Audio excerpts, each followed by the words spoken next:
Mampitombona ho aminareo ry havana ny fahasoavana sy ny fiadanana avy amin'Andriamanitra ray sy Kristy Tompontsika. Amen. Alahady farany amin'ity taona ity no atetsika ankehitriny. Inona fa tsy tia ny toriteny farany. Nefa moa tsy fantatsika izany araka ny tonokira teo.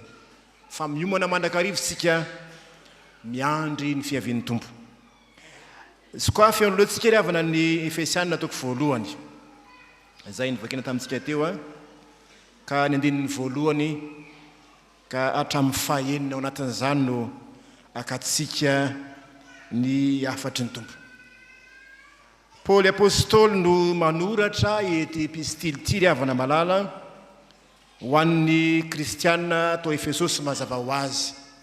Epistily ny fifatorana moa satria nigadra tao Roma izy raha manoratra zany epistily zany. Kanefa dia na dia nipigadrana azy, na hainy saotra an'Andriamanitra, na hainy ankasitraka an'Andriamanitra, na hainy ankalaza an'Andriamanitra, tsy voatanisa ho mihitsy ny hoe mijaly aty izao ny mahazo aty, fa isaorana ny Andriamanitra. Zany no antsoantso izay ambarany eo. Voalaza fa ireo olona masina, mamangy ny olona masina any Efesosy, zany hoe ny olona masina dia iantsonareo mpino ao amin'ny Kristy, ireo efa niavaka, ireo efa niala tamin'ny fanaon'izao tontolo izao, ireo efa nandray ny fahiblan-kelika voadio ho afaka amin'ny fahotany. Zany hoe olona mino zany no resahany Apôstôly Paoly eto, efa niala tamin'ny fanaon'izao tontolo izao. Misaotra n'Andriamanitra ny Apôstôly Paoly eto, zany no ambara eto ny andininy fahatelo. Isaorana ny Andriamanitra, na hoe hankalazaina ny Andriamanitra rain'i Jesoa Kristy.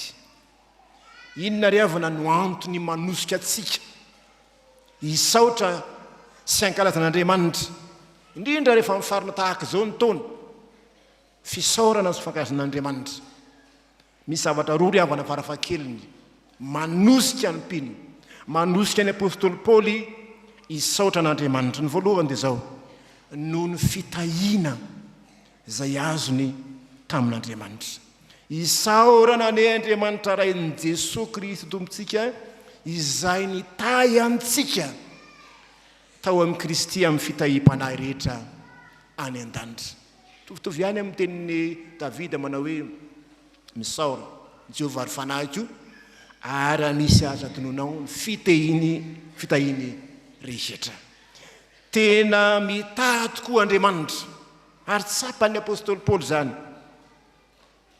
Efa nampitoeriny tao amin'i Jesoa zany fitahiany zany, ka afaka mahazo zany avokoa isika rehetra rehefa ao amin'i Kristy.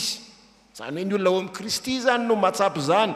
Ny eo amin'i Kristy dia entina milaza olona anankiray izay mino an'i Kristy, olona anankiray izay manaiky azy ho tompo sy mpamonjy ny fiainany, manaiky azy ho Andriamanitra. Ka na dia mitahy zao tontolo izao azy Andriamanitra, rehefa tsy ao amin'i Kristy isika, rehefa tsy mino an'i Kristy isika, dia tsy mahatsapa ary tsy miaina amin'izany fitahiana zany na oviana na oviana. Fa sambatritsika rehefa namalala, sambatritsika izay efa mino azy, fa tena mahazo tombony lehibe isika amin'izany fitahian'Andriamanitra izany. Ny toe-panahy kristianina moa ry havana dia zao ny hoe izay mahazo mahaimaim-pona dia maninona? Mizara mahaimaim-pona.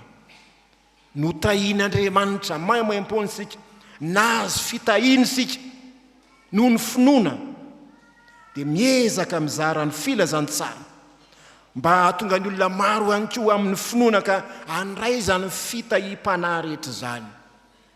Fitahiam-panahy moa ny resahana eto, tsy resaka materialy loatra zany. Fitahiana tsapa ny olombavonjy zany, fitahiana anampy fitahiana maha olombavonjy zany.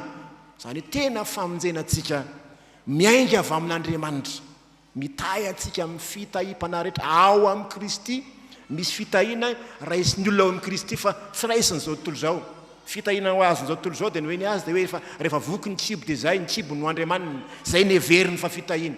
Fa tsy zany ny kristianina, fa fitahiam-panahy izy, fahasoavana. Lasa kristianina isika, lasa pino isika. Dia ny zava-dehibe ho antsika zao ny hoe mandray ny fitahian'Andriamanitra. Ny ambony ny ngeza be amin'izany dia ny famonjena. Ry havana amin'ny lalao Tompo, misaotra an'Andriamanitra isika fa notahiny mahatratra ity farany taona ity. Misaotra an'Andriamanitra isika fa noho ny fitahian'Andriamanitra dia tsy hoe mahazo ny famonjena fotsiny isika, fa fahasoavana ihany koa, anampahasoavana ny mahatonga anao ho mpanompon'Andriamanitra. Fahasoavana zany naty nofidiana ho mpanompo ianao, soran'Andriamanitra. Ninonina zara fanompona zay nomena anao,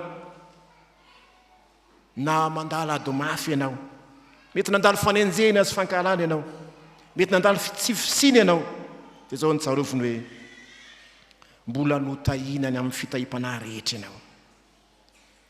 Mety mahazo ny olona rehetra ny fisedrana samihafa, fa zao ny tsarovy notahiny ianao, no ianao ao amin'ny Kristy dia afaka niatra reny zavatra rehetra reny ianao.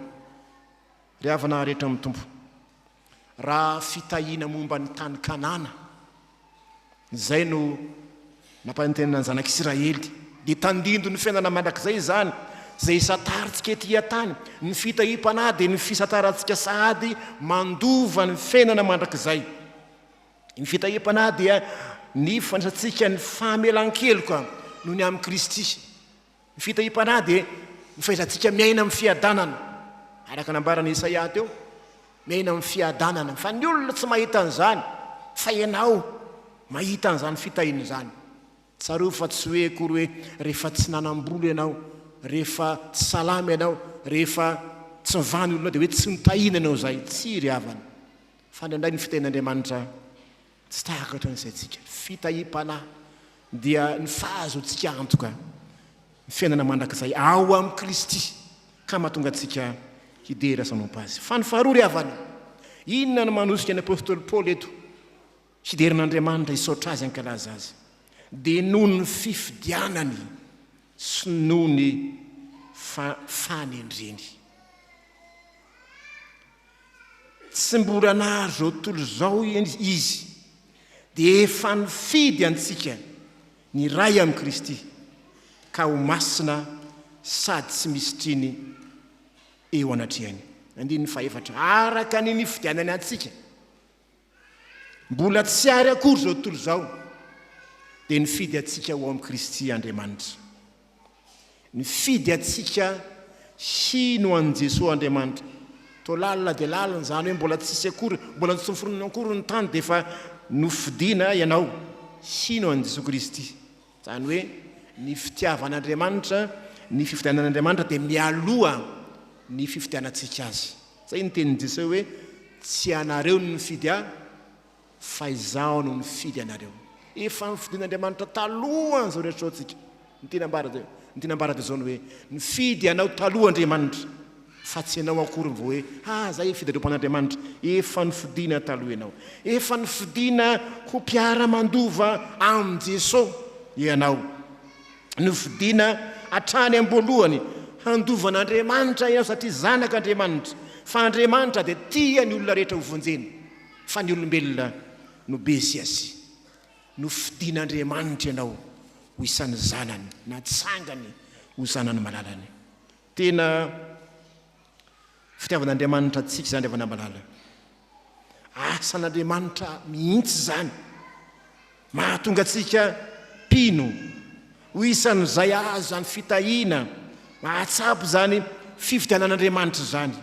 Misaotra n'Andriamanitra ny Apôstoly Paoly eto fa mba isan'izay nofidiana mialoha amin'ny Kristy izy, andova fiainana miaraka amin'ny Kristy. Zereo ry havana, zereo tsara ny fitiavan'Andriamanitra antsika. Efa ny manana ho antsika ny fiainana mandrakizay ary isika zay zanaka natsangana dia mandova miaraka amin'i Kristy koa ny fanjakany lanitra ko rariny ry havana rariny loatra raha misaotra ny tompo sika mankalaza azy sika noho izany fitiavany antsika izany raha nifidy atsika ry Andriamanitra dia midika izany fa miaraka amintsika izy ary marina ny teniny manao hoe miaraka aminareo mandrakariva na momba anareo mandrakariva ambara-pahatonga ny fahataperan'izao tontolo izao mahalala tsara ny momba antsika rehetra izy matotsika ny fidiana dia izao ny tsarovy tsy niankina tamin'ny famendrehantsika izany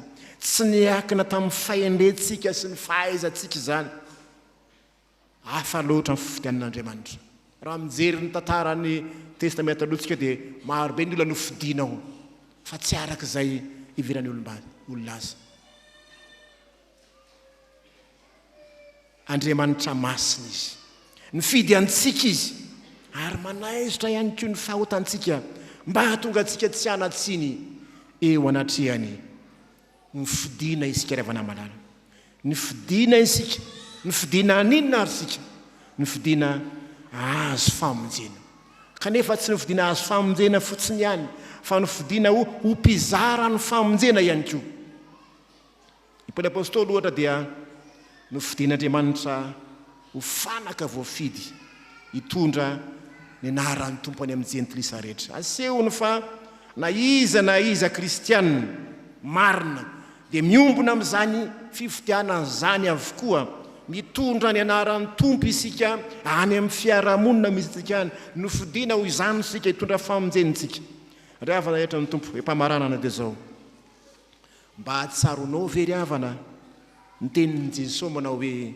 tsy anareo ny fidy aho fa izaho no mifidy anareo ko isaory Andriamanitra isaory izy fa zinona moa izaho zinona moa ianao zinona moa isika ny fidian'Andriamanitra inona ny zavatra mba azo ny tompo antenaina amintsika saingy izao rehefa tsaroantsika ny mahaolom-boafidy atsika ny mahaolom-boavidy antsika dia mitaona antsika izany mba hisaotra an'Andriamanitra zinona moa hoy ny tonkirantsika hoe zinonao Andriamanitro zinonao mba tinendrinao inona moa zay izaho iza moa zay sika no tenen'Andriamanitra ny apôstôly Paoly dia niaika an'izany ny adala indrindra tamin'izao tontolo izao no ny fidian'Andriamanitra ampamenatra ny endry olom-boafidy ianao ry havana ataovy ary ny asan'Andriamanitra no tendrenao zanaka mpandovy ianao dia ankalazao izy andeha atao ampifaliana ny asany andeha hisaotra an'Andriamanitra mandrakariva hoe tratra ny farany taona ihany tratra ny farany taona inona moa mba tsaroko ve zay soa nataon'Andriamanitra tamiko ny fitahiam-panahy rehetra ny nifidianana mba tanterako ve zay nifidianan'ny tompo ahy nende tokoa ry havana dia lalana saropatarina no hitondran'ny tompo atsika kanefa dia matoko sika fa ny Andriamanitsika dia Andriamanitra endry Andriamanitra tompo ny hery sy ny fahefana asehony fa manam-pahefana amintsika izy miaraka amintsika fa ndraindray tsy sampatsika izany ivalina ny taona 7 ora vitsivitsy izy tsaronao ve fa nitahian'Andriamanitra ianao indraindray dia ny zavatra tsaroantsika dia zao lay ratsy nataony namantsika jereo tsara ny tenin'ny apôstôly Paoly isaorana ny Andriamanitra na dia migadra azy ny ratsy nataony namantsika no tsaroantsika fa tsy ny tsara vitan'Andriamanitra tsarovy ry havana tsy nitanisa ny eloko ao Andriamanitra fa nitahana azafalo mitanisa ny fahalemeny hafa azafalo mitanisa ny adalany hafa andeha hitanisa kosa ny soa zay nataon'Andriamanitra olom-boafidy aho olom-boafidy anao tanteraka ao ve ny mission anao misy olona milazany hoe za aloha dia mamela ny eloko fa tsy ho adiniko mandrakizay ninona nataonao inona ny dikan'izany rehefa mamela heloka dia maninona manadino mamela anao aloha fa tsy adinoko mandrakizay tsy manao an'izany ny tompo tsarovo ny fitahinanao famelan-keloka voarainao ny fidiny anao vitanao ve ny asa napetraka ny tompo satria ny fidiny anao hanao asa araka ny tenin'i Jesosy no manao hoe hanao asa lehibe noho izany azy izy satria zao makany amin'ny ray koa tanterao ampitiavana ny asa zay nome ny tompo anao ataovy ampitiavana izany ho avy ny fifidianana manolora tena ho an'ny tompo aza miandro hoe atolotrahanana raha manana fahafahanao amin'izany ianao manana hery sy tanjaka ianao no fidian'Andriamanitra ho fidiana hitondra famonjena ihany-tso ianao dia manolora tena ho an'ny tompo fa lehibe velona tra-pamonjena isaory izy ankalazao izy me voninahitra izy ho azo ny voninahitra ho aminao ny fiadanan'ny tompo amen